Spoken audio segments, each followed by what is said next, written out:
Hello friends, প্রত্যেককে আবার একটি নতুন ভিডিওতে স্বাগত জানাই।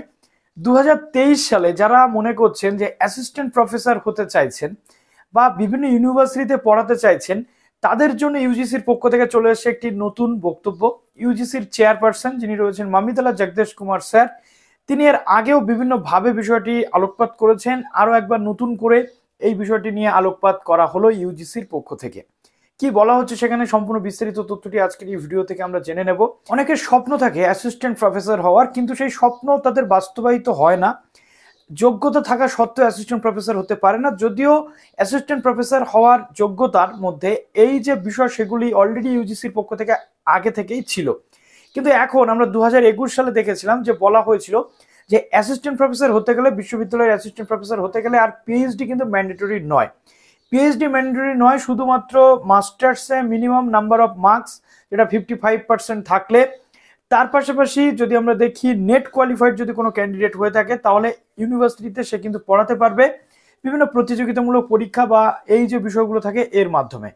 আরও একবার হায়দ্রাবাদে ওসমানিয়া ইউনিভার্সিটি চত্বরে ইউজিসির সেক্টর উদ্বোধনের জন্য যখন মামিতালা জগদেশ কুমার স্যার গেছেন, সেখান থেকে বিষয়টা উল্লেখ করেছেন তিনি আরও একবার, যে কেন্দ্রীয় বিশ্ববিদ্যালয়ে পড়াতে গেলে এই যে ইউজিসির যে বিলটা রয়েছে সেই বিল বা সেই নিয়মের সংশোধন আনা হবে।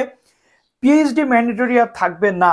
পিএইচডি ছাড়াও অ্যাসিস্ট্যান্ট প্রফেসর হওয়া যাবে শুধুমাত্র নেট কোয়ালিফাইড যদি কোনো ক্যান্ডিডেট করে থাকে।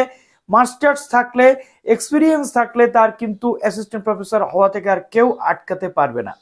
এখন এই যে বন্দোবস্ত এটা কেন করা হচ্ছে, তার বক্তব্য অনুযায়ী আমাদের গোটা ইন্ডিয়া জুড়ে প্রচুর যোগ্যতা সম্পন্ন ব্যক্তিত্ব থাকা সত্ত্বেও, অ্যাসিস্ট্যান্ট প্রফেসর হওয়া সত্ত্বেও তারা পরবর্তী স্টেজে যখন তারা ইউনিভার্সিটিতে পড়ানোর জন্য আগ্রহ প্রকাশ করছে বা তাদের যে নলেজ বা তাদের যে এক্সপিরিয়েন্সটাকে ইউনিভার্সিটিতে যাতে স্টুডেন্টসদের পড়াশোনার ক্ষেত্রে কাজে লাগানো যায়, সেই ক্ষেত্রে বাধা হয়ে দাঁড়াচ্ছে কিন্তু পিএইচডি।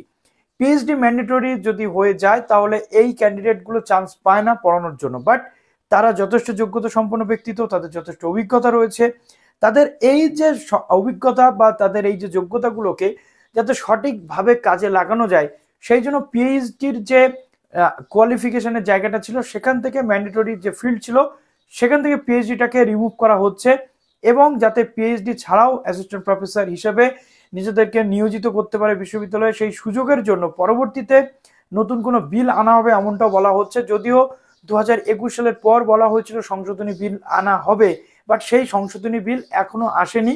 তো আমরা ওয়েট করবো এটার জন্য। তবে হ্যাঁ, যারা অ্যাসিস্ট্যান্ট প্রফেসর হতে চাইছেন, বিশ্ববিদ্যালয় লেভেলে পড়াতে চাইছেন, তাদের জন্য এটা একটা যথেষ্ট সুখবর।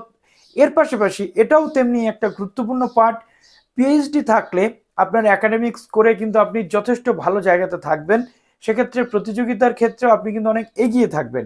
তো সেটাও একটা ব্যাপার। তো আসুন আমরা এই পরবর্তীতে কি আসে অবশ্যই জেনে নেব। তো চলুন ভিডিওটা এখানে শেষ করুন। ভালো থাকবেন সবাই, বেস্ট অফ লাক।